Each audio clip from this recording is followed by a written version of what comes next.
Assalamualaikum warahmatullahi wabarakatuh. Perkenalkan, nama saya Wulandari Ahmad dengan NPM 022723111163.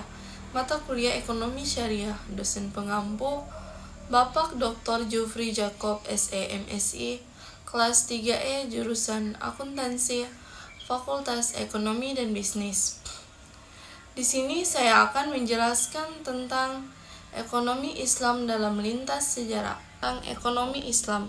Ekonomi Islam adalah sistem ekonomi yang berlandaskan pada prinsip-prinsip syariah, mengintegrasikan ajaran Islam dengan praktik ekonomi. Selanjutnya, dalam lintas sejarah, ekonomi Islam telah mengalami perkembangan yang signifikan. Yang pertama, zaman awal, abad ke-7 hingga abad ke-10. Pada masa awal Islam, ekonomi berfokus pada aktivitas perdagangan, pertanian, dan zakat sebagai instrumen retribusi kekayaan. Yang kedua, zaman keemasan Islam, abad ke-10 hingga abad ke-15. Pada masa ini, perkembangan ekonomi, pengetahuan dan teknologi mempengaruhi ekonomi. Banyak institusi keuangan seperti bank yang beroperasi berdasarkan prinsip syariah mulai muncul, dan konsep seperti murabaha atau jual beli dengan margarin keuntungan berkembang. Yang ketiga, masa penjajahan abad ke-16 hingga abad ke-19. Selama periode ini, banyak negara muslim yang mengalami penurunan ekonomi karena penjajahan. Namun, pemikiran tentang ekonomi Islam tetap ada dan mulai diangkat kembali oleh para intelektual. Yang keempat, abad ke-20 hingga kini. Setelah kemerdekaan, banyak negara muslim mulai menerapkan sistem ekonomi yang lebih sesuai dengan prinsip Islam. Lembaga keuangan syariah seperti bank syariah mulai berdiri dan mendapatkan popularitas. Ekonomi Islam kini tidak hanya dipahami sebagai sistem alternatif, tetapi juga sebagai pendekatan dalam ekonomi global dengan fokus pada keadilan sosial dan tanggung jawab moral. Overview Great Gap, sejarah pemikiran ekonomi Barat versus Islam. Joseph Computer 1997-73-741 mengenalkan istilah Great Gap dalam perkembangan pemikiran ekonomi. Ada kekosongan pemikiran ekonomi selama lebih dari 5 abad setelah peradaban Yunani. Tidak ditemukan adanya pemikiran ekonomi hingga pada masa St. Thomas Aquinas 1225 sampai 1274 Masehi. Selanjutnya, beberapa cendekiawan barat yang ahli di bidang sejarah abad pertengahan yang mengasihkan adanya Great Gap. Yang pertama, Butler menyatakan tidak ada mahasiswa sejarah yang mempelajari budaya Eropa yang dapat mengonstruksi nilai-nilai intelektual pada masa abad pertengahan, kecuali ia menyadari adanya peran dari Islam. Yang kedua, tanpa adanya pengaruh dari filsafat paripatik Arab, maka teknologi Aquinas tidak akan pernah terpikirkan sebagai filosofinya. Yang ketiga, fakta bahwa Aquinas mengambil ide simulasi dari berbagai sumber menegaskan bahwa Aquinas adalah eklektik dan kurang dalam originalitas pemikirannya. Yang keempat, pada abad ke-12 dan ke-13 berbagai karya filsafat Arab sangat mempengaruhi terciptanya sintetis Aristoteles Kristiani yang disusun oleh St. Albert atau di Great dan St. Thomas Aquinas yang pengaruhnya tidak hanya ekstentif dan nyata, bahkan terus berlangsung dan semakin beragam atau riset 156-7. Yang kelima, Arab sudah meninggalkan kesan intelektual terhadap Eropa jauh sebelumnya. Lintas sejarah hasil pemikiran ekonomi ilmuwan muslim. Mempelajari pemikiran ekonomi muslim terdahulu bukanlah ditunjuk untuk semata mengembangkan kegunaan kekayaan intelektual umat Islam. Mempelajari sejarah adalah untuk mengetahui bagaimana mereka menyelesaikan permasalahan ekonomi mereka pada masa tersebut, sehingga dapat menjadi pedoman untuk menyelesaikan permasalahan ekonomi di saat ini atau masa mendatang. Secara garis besar, sejarah pemikiran ekonomi Islam memiliki 4 fase perkembangan. Fase pertama yakni masa fondasi. Fase ini dimulai dari awal sejarah Islam hingga tahun 450 Hijriah sampai dengan 1058 Masehi. Ekonomi masih dibahas oleh para ahli fikih, filsuf, dan juga para sufi.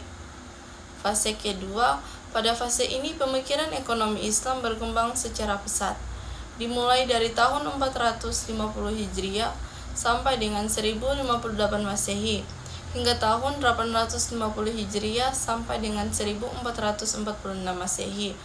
Fase ketiga, periode ini adalah terjadinya stagnasi, tidak ditemukan oleh pemikiran ekonomi Islam yang signifikan. Fase keempat, ini adalah periode kebangkitan dimulai dari tahun 1932 hingga saat ini. Islahi 2008 membagi lebih detail lagi periode ini per seperempat abad. Fase pertama, pemikiran ekonomi Islam. Sejarah Islam hingga tahun 450 Hijriah sampai dengan 1508 Masehi, ekonomi masih dibahas oleh para ahli fikih, filsuf, dan juga para sufi. Lahirnya ekonomi Islam diawali pada masa Rasulullah Shallallahu Alaihi Wasallam. Beliau meletakkan fondasi ekonomi setelah hijrah ke Madinah. Di fase awal kenabian sebelum hijrah, fokus utama masih pada penguatan akidah umat Islam. Pada fase kedua, pemikiran ekonomi Islam. Pada fase ini, pemikiran ekonomi Islam berkembang secara pesat, dimulai dari tahun 450 Hijriah atau 1058 Masehi hingga pada tahun 850 Hijriah atau 1446 Masehi. Pada masa ini, lahir banyak karya intelektual, termasuk di bidang tokoh ekonomi. Di antara tokoh tersebut adalah Al-Rakib Al-Asfani 502 Hijriah atau 1108 Masehi, Abu Hamid Al-Ghazali 450 sampai 505 Hijriah atau 1058 sampai 1111 Masehi, Jafar Al-Dimashqi Laid 12 TH Kontri, Ibnu Taimiyah 1263 sampai 1328 Masehi, Ibnu Al-Uqwiyah 1329 Masehi, Ibnu Qaidun 1332 Masehi sampai dengan 1406 Masehi, Al-Maqriq 1442 Masehi. Fase ketiga, pemikiran ekonomi Islam. Fase ketiga periode ini adalah terjadinya stagnasi di mana tidak ditemukannya pemikiran ekonomi Islam yang signifikan.